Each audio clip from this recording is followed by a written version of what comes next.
طارق صاحب، یہ supreme court جس معاملے کو اٹھانے جا رہی ہے، آپ کے لیڈر کے لیے یہ ایک راستہ کھولنے کا ذریعہ ہے۔ مجھے لگتا یہ ہے کہ 5 سال کی نااہلی کی مدت کا تعین کر کے سپریم کورٹ اس بحث کو سمیٹ دے گی کہ لائف ٹائم ڈسکوالیفیکیشن کی تلوار جو نواز شریف کے سر پہ لٹک رہی ہے، ہمیشہ کے لیے چیپٹر کلوز ہو جائے گا۔ بسم اللہ الرحمن الرحیم۔ ملک صاحب، سب سے پہلے تو چاہے یہ فیصلہ ہو کہ جو نااہلی ہے اس کی مدت کا تعین تا حیات ہے یا 5 سال ہے، یا اسی طرح کے کچھ اور ہیومن رائٹس کے کیسز ہیں، بہت سارے اور چیزیں جو ہیں ابھی ماضی قریب میں عدالتوں میں زیر بحث آئی ہیں اور فیصلے ہوئے ہیں۔ میں سمجھتا ہوں کہ سب سے پہلے تو اسے کسی ایک لیڈرشپ سے منسوب کرنا یہ مناسب نہیں ہے۔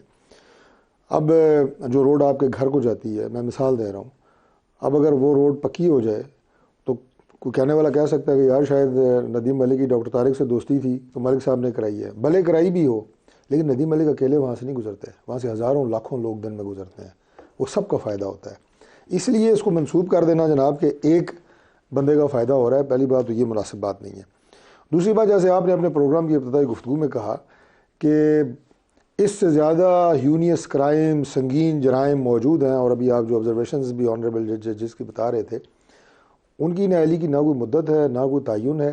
مدت ہے، 63 کے اندر مدت تعین کیا گیا۔ مناسب ہے کہ اس کا تعین ہو جانا چاہیے اور 5 سال کے لیے یہ نااہلی ہو، اور اس کا فائدہ بھلے میاں نواز شریف صاحب کو ہو۔ یہ آئندہ آنے والے دنوں میں سمجھتا ہوں کہ یہ سب کے لیے جو متاثرہ ہیں ان کو فائدہ ہوگا۔ طارق صاحب، اس سے بھی بڑا جو چیلنج یہ ہے کہ صادق اور امین کون ہے اور کون نہیں ہے، آپ کو اس کو ایکسپلین کرنا چاہیے۔